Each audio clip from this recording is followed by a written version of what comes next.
Good morning प्यारे बच्चों। उम्मीद है आप सब अच्छे होंगे और कोरोना वायरस से बचने के लिए आप तमाम तर एहतियात कर रहे होंगे।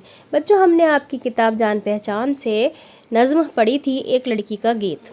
ठीक है, आज हम उसी की वर्कशीट लेकर हाजिर हुए हैं। Worksheet number 10। यहाँ पर आप लिखेंगे तलबा अपना नाम, तलबा का नाम, मौरख़ा यानी तारीख़ लिखेंगे यहाँ पर, और इसका टाइटल है एक लड़की का गीत। सवाल नंबर 1 है बच्चों, नज़्म की बुलंदख़्वानी कीजिए। बुलंदख़्वानी का मतलब मैं आपको समझा चुकी हूँ। सही तलफ़्फ़ुज़ के साथ, लफ्ज़ की सही अदायगी के साथ आपको पढ़ना है।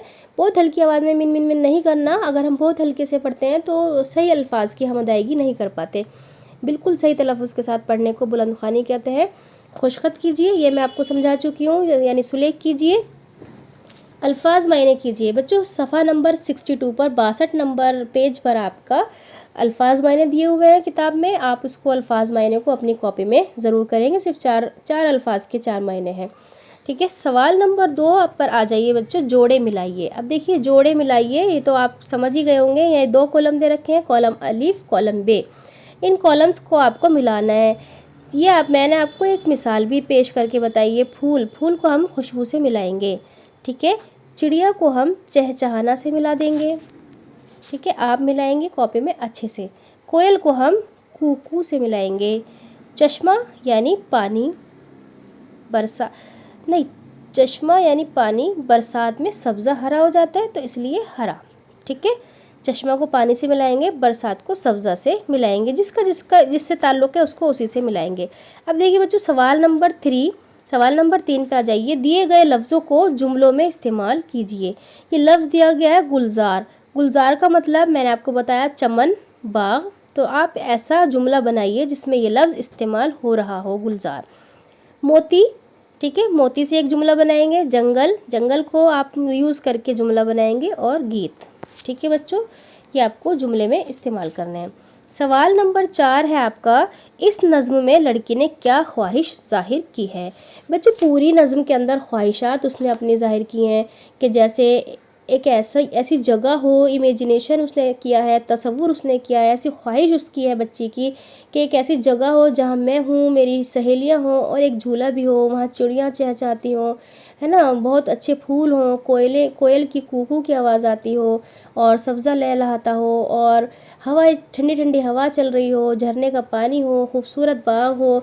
तो इस तरह से जो उसने लड़की ने अपनी ख्वाहिश जाहिर की है पूरी नज़्म के अंदर, वो आपको लिखनी है, बहुत अच्छे से लिखनी है। बहुत छोटा नहीं लिखना इसका जवाब।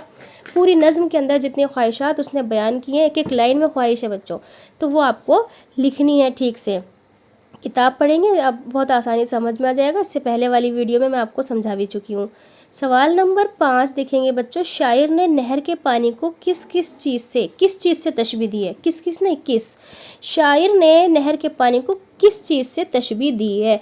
तशबीह का मतलब होता है बेटे, ये जैसी एक चीज़ है उसकी जैसी दूसरी चीज़ को बनाना, यानी किसी चीज़ को किसी चीज़ पर उपमा भी कहते हैं, है ना, बताना। इसको हिंदी में उपमा कहते हैं कि वो चीज़ ऐसी है बिल्कुल। देखिए, नहर के पानी को शायर ने कहा था बच्चों, मैं आपको पढ़ के बता दूं। जहाँ नहरों में बहता पानी मोती सा झलकता हो। आप बताइए, मोती सा, इसमें सा सी से होता है उस, तो इसमें तशबीह होती है। नहरों में बहता पानी मोती सा, है ना, पानी को मोती से तशबीह दी गई है। तो आप लिख लेंगे इसका जवाब, शायर ने नहर के पानी को मोती से तशबीह दी है। ठीक है, सवाल नंबर 6 है बच्चों आपका, नीचे लिखे हुए जमा अल्फाज के वाहिद अल्फाज लिखिए। तो ये जो जमा अल्फाज हैं, ये मैंने सब जमा दे रखे हैं, जमा। ठीक है, यहाँ आपको वाहिद लिखने हैं इसके। हमजोलियाँ यानी कई सारी, एक से ज़्यादा। आप इसका वाहिद लिखना है हमजोली। ठीक है, हम जोली, इस तरह से आप लिख लेंगे इसके सामने हमजोली। कलियाँ आप लिख लेंगे कली। ठीक है बच्चों, चिड़िया आप लिख लेंगे यहाँ पर चिड़िया। शाखों, शाख लिखेंगे। खुशबुओं, यहाँ पर आप खुशबू लिखेंगे। चश्मों, इसकी जगह पर आप सामने चश्मा लिखेंगे। ठीक है बच्चों, उबलता हुआ पानी या झरने से गिरता हुआ पानी चश्मा कहते हैं। जहाँ से पानी निकलता है उसे चश्मा कहते हैं। वो किसी भी शक्ल में हो सकता है। ठीक है बच्चों, ये थी आपकी वर्कशीट नंबर 10। आपकी 8वीं क्लास की वर्कशीट नंबर 10। आप इसको कॉपी में ज़रूर करेंगे और मुझे भेजेंगे ताकि मैं आपके चेक कर सकूं। कुछ भी पूछना हो, कोई मुश्किल, आप मुझे कमेंट कीजिए या मैसेज कीजिए या आप मुझे फ़ोन भी कर सकते हैं बच्चों। कोई मुश्किल नहीं है, कोई परेशानी हो फ़ौरन आप मुझसे कांटेक्ट कीजिए। खुदा हाफिज़।